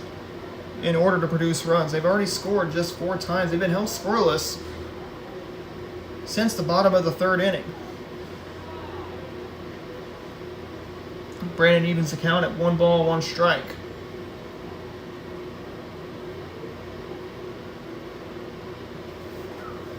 Pirates can get just about anything. If they can, they need to just scratch and claw. They're down 4. They need 5 to win it. 4 to tie it, as that pitch is hit in the air to the shortstop. And there's 1 out. Center fielder, Logan Vaught Green. And Logan Vaught Green will dig in. He's been on with a walk. I believe he's also singled his last plate appearance. And he struck out, I believe. First pitch is taken for a strike, 0-1.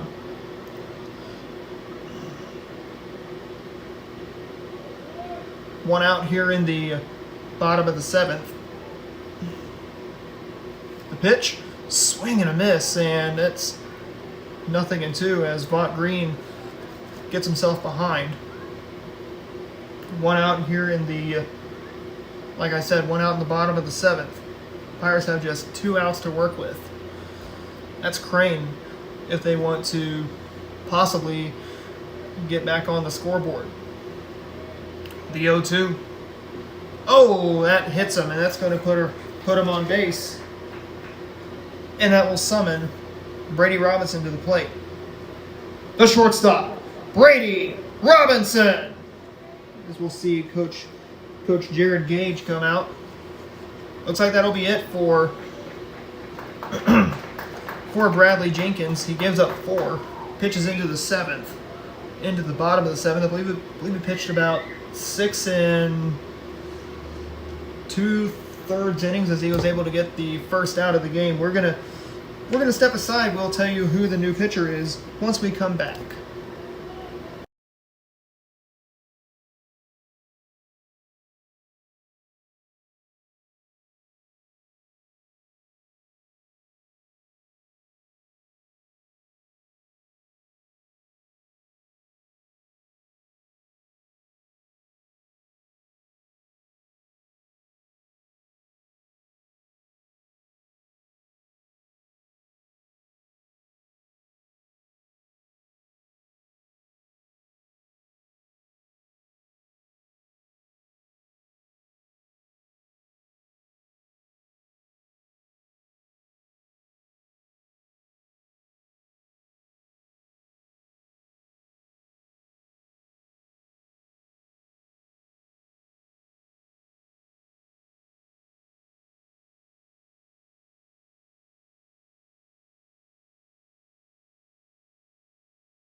Welcome back. We're in the bottom of the 7th inning of play.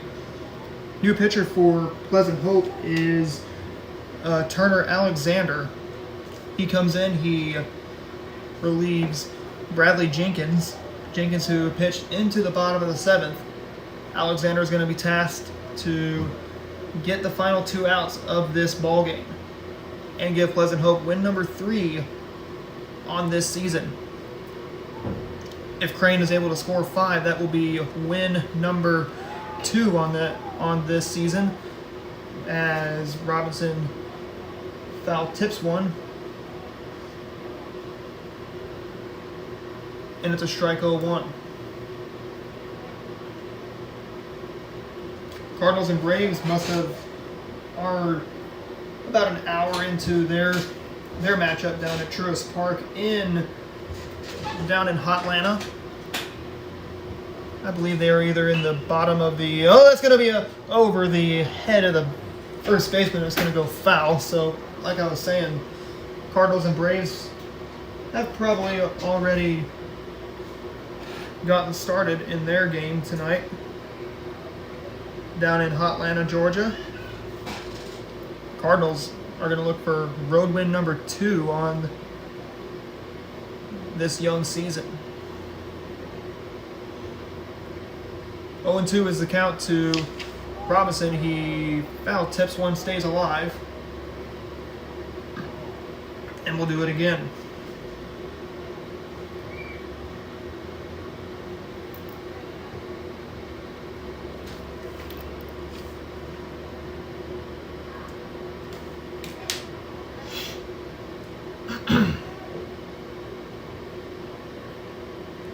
O2 from Alexander is inside. Ball 1, it's going to be offline, and Bot Green is going to wind up at second on the stolen base.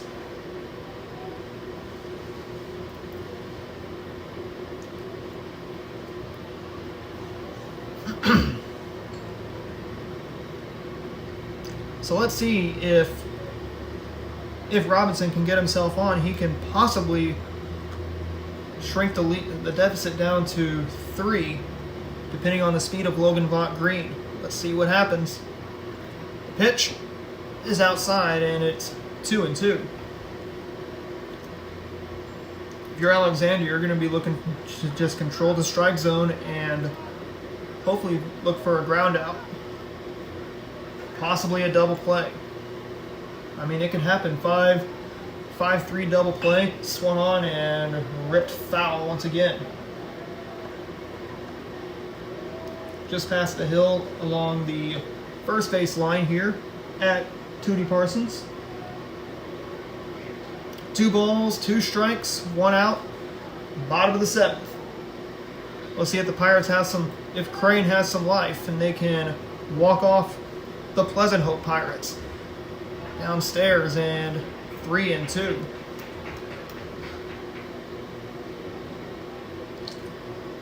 Robinson is battling here at the plate. Let's see if he can get himself on. 3-2 is the count. The pitch swung on, and that's going to be a hit on the ground to the second baseman. They throw to first. Runner advances. And it brings in Seth Malstead, and the Pirates are down, and Crane is down to their final out of the game. Pitcher, Seth Malstead.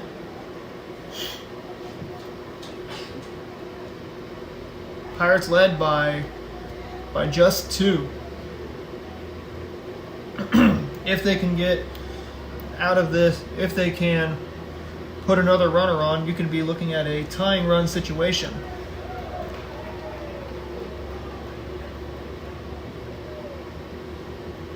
You know, if you get Malstead on, that could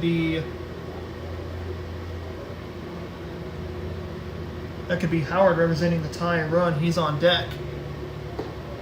And the winning run would be Jake Murray. That is if we can get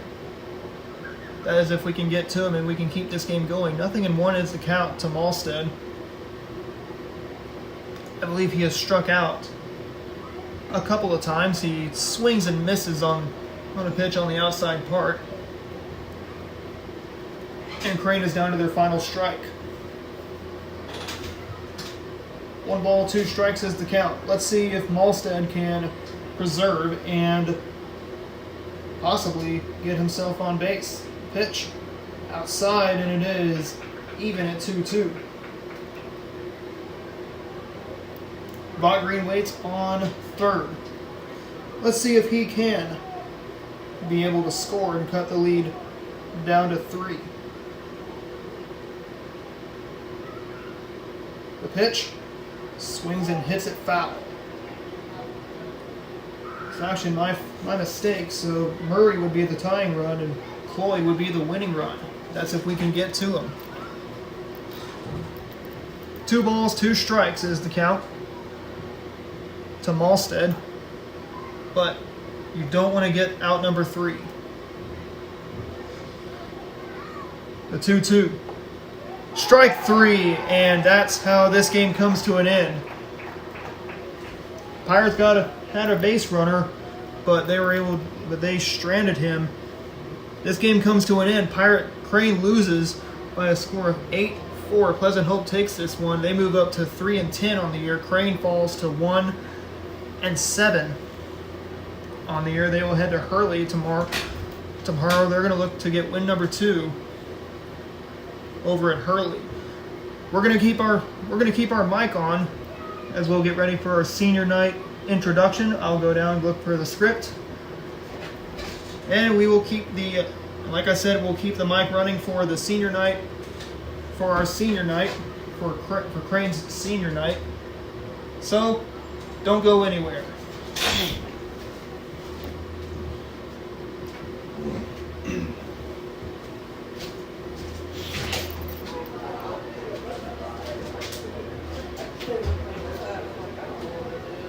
I think it's part of the flooring that goes in here. Yeah.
heard I'm not doing the senior night stuff. They wanted Night to do it. Here she comes Okay. right now. Okay.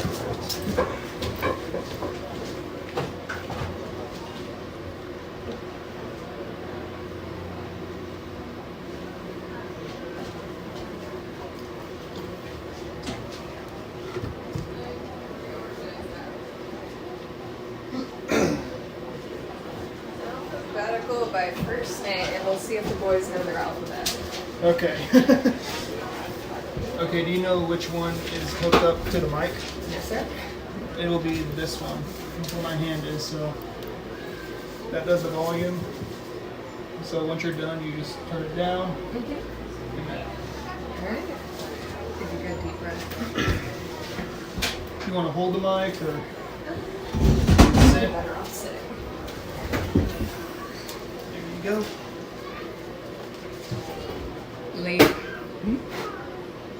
Ladies and gentlemen, if you'll please turn your attention to the field, we are going to present our 2025 seniors this year.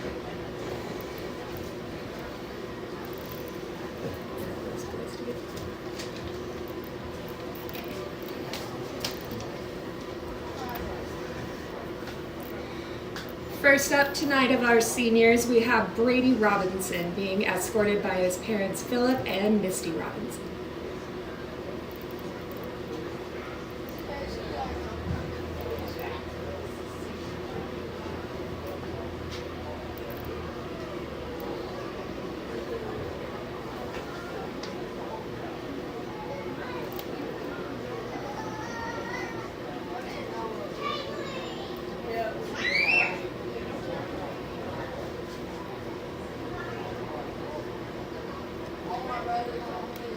Let's try that again. Boys, are you ready down there? All right, first up we've got senior Brady Robinson. First up we've got senior Brady Robinson, who is being escorted by his parents Philip and Misty Robinson. Brady has 3 siblings. Their names are Katie, Isaac, and Ella. When Brady graduates, he is planning to teach and eventually start a business. Brady's favorite memory as a baseball player was the season he was injured because he had the most fun times in the dugout. His hobbies include playing golf, hanging out with friends. Brady's advice to freshmen is, no matter how good or bad the team is, enjoy your time and still focus on yourself and your potential. Something he wanted his coach to hear is he wants to thank his parents and siblings for the hours they would spend at the field trying to make him better. He thanks his friends and his teammates for always being there for him. He also thanks the community for never giving up on him or the team. Brady Robinson.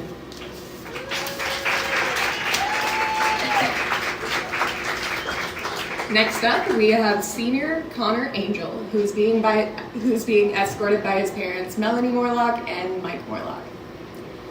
He has 2 siblings. Their names are Landon Angel and Hayden Shepard. When Connor graduates, he's planning to attend Avila University in Kansas City. His favorite memory as a baseball player was walking off the game against Spokane at the bottom of the 8th here at home and all the talks on the bus rides to and from the Greatons. His hobbies include baseball, working out, hanging with friends, collecting sports cards, and getting money. His advice to freshmen is, Rhett, keep working hard and keep showing up. Eli, always keep your head up. Results are coming. And Cooper, no matter what you do, give it your all. You are one of the most talented kids I know, and you're going to do great things. Something he wants his coaches to know is if it wasn't for the constant support to make him and his team better, he wouldn't have the drive to show up every day. And although Coach Vert likes to give him crap, he's pretty cool for a bald dude. Connor would like to thank God for the opportunity to play the game he loves, and he would also like to thank his teammates for all the great memories. And finally, Brady, for always helping him keep his head up. And lastly, his parents and grandma for always showing up and being his biggest fans. I love you guys.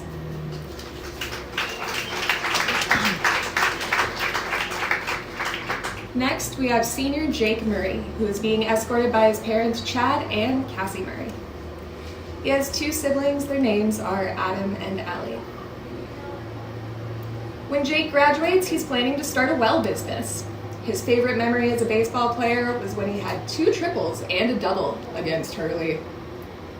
His hobbies include hunting, fishing, and rodeo. His advice to freshmen is enjoy it while you can, and most importantly, have fun. Something he really wants his coaches to know: I really appreciate your dedication and the time you put into coaching us. His personal note: thank you, Mom and Dad, for always pushing me to do better. Thank you to my grandparents for always supporting me. And thank you to Josie for being my biggest fan. Jake Murray, everyone.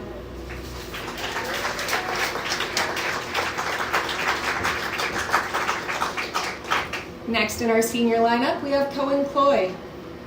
He is being escorted by his parents, Mike Cloyd and Sherry Cloyd. He has 3 siblings. Their names are Weston, Wyatt, and Kendall. When Cohen graduates, he's planning to become a lineman. His favorite memory as a baseball player was when Coach Tucker thought I could get a triple, but I got thrown out on third. His hobbies include golfing with other players on team. His advice to freshmen is, don't beat yourself up over the game.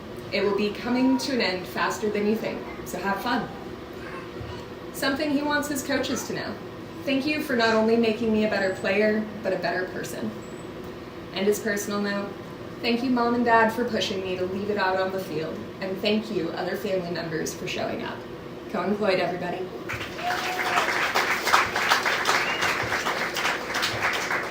Last but certainly not least, we have senior Seth Malstadt. He is being escorted by his parents Amber and Slim. He has 1 sibling. Their name is Braden. When Seth graduates, he's planning to go straight to work. His favorite memory as a baseball player was when we had over the Broiler Festival scrimmage, and I hit a home run off Brady Robinson. His hobbies include playing baseball and riding dirt bikes. His advice to freshmen is enjoy it while it lasts. It'll be gone in the blink of an eye. Always give it 110% effort when doing something. It goes a long way. Something he wants his coaches to know: thank you for coaching me my senior year and making it fun for the last ride. Thank you for pushing all of us to be the best we can be every day. His personal note: he just wants to thank his parents and his family who have come supported and watched him play the sport that he loves. He also says thank you to my teammates for making the last 4 years something to remember. Seth Malstadt and our senior Pirates, ladies and gentlemen.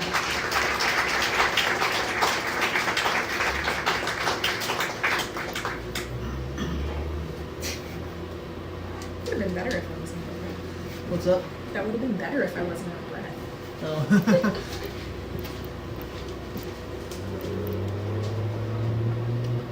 If you're still watching us, don't go away. We're going to have our post-game show. We'll feature head coach Jared Gage of the Pleasant Hill Pirates in just a few moments, so stick around, everybody.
Welcome back to Tootie Parsons Memorial Stadium. I'm here with the head coach of the Pleasant Hope Pirates. That is Coach Jared Gage after that 8-4 win they had against Crane tonight. Coach Gage, this was a pretty good battle between those Pirates in blue and gold. So what did you have to preach your players to get a win for your Pirates in black and gold? Stay the course, play full 7 innings. I think an area we've been struggling is we'll get to the 4th, 5th, and then just kind of get satisfied. We'll start to fall apart. Felt like our guys did a good job of staying the course and trying to just chip away each inning, adding onto the scoreboard. I thought Bradley did a great job, the pitcher, just staying the course the whole game. And for us, that's the deepest he's gone this year. He was executing pitches, getting ahead in counts, and they did a good job of putting pressure on us throughout the game. I felt like we responded well, and that's that. Now, is that, this Crane team, they were feisty, they were looking for a win as well as they were coming in just one win on the year. What did you have to tell your players each inning in and inning out against Crane?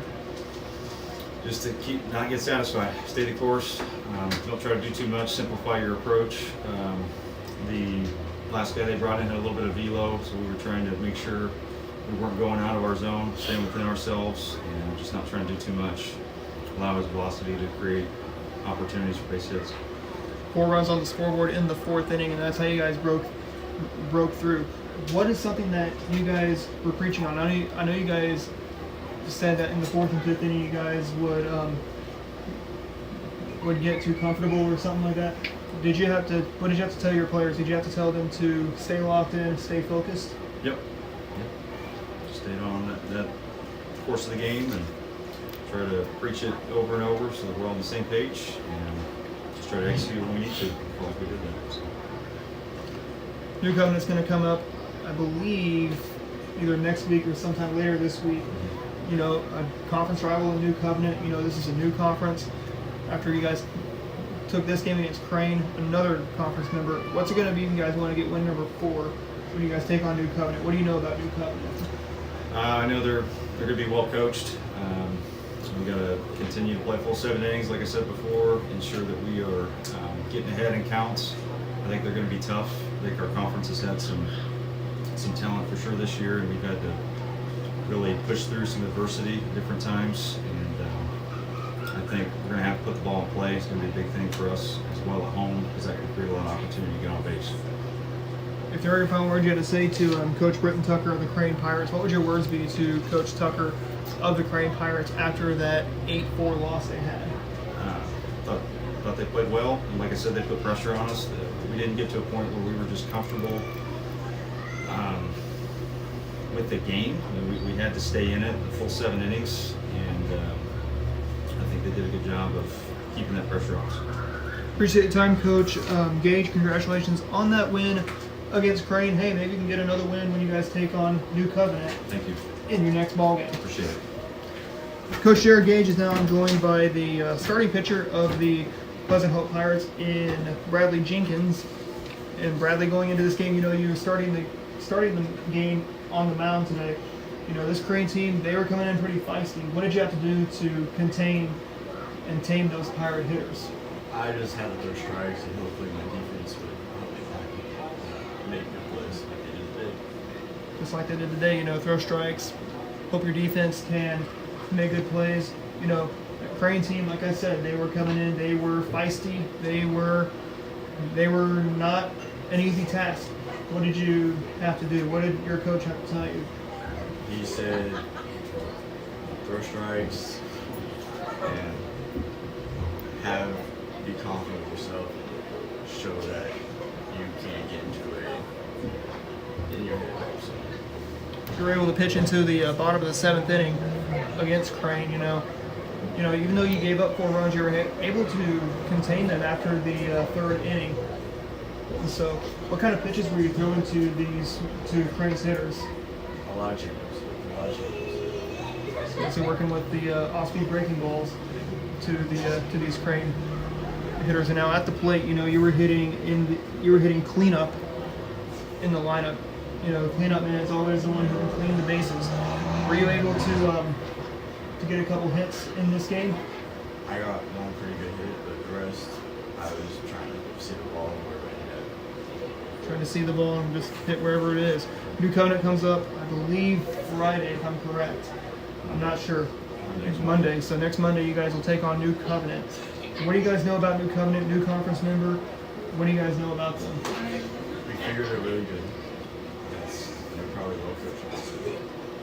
Is there any final words you had to say to Coach Britton Tucker of the Crane Pirates? What would your words be to Coach Tucker of the Crane Pirates after that 8-4 loss they had?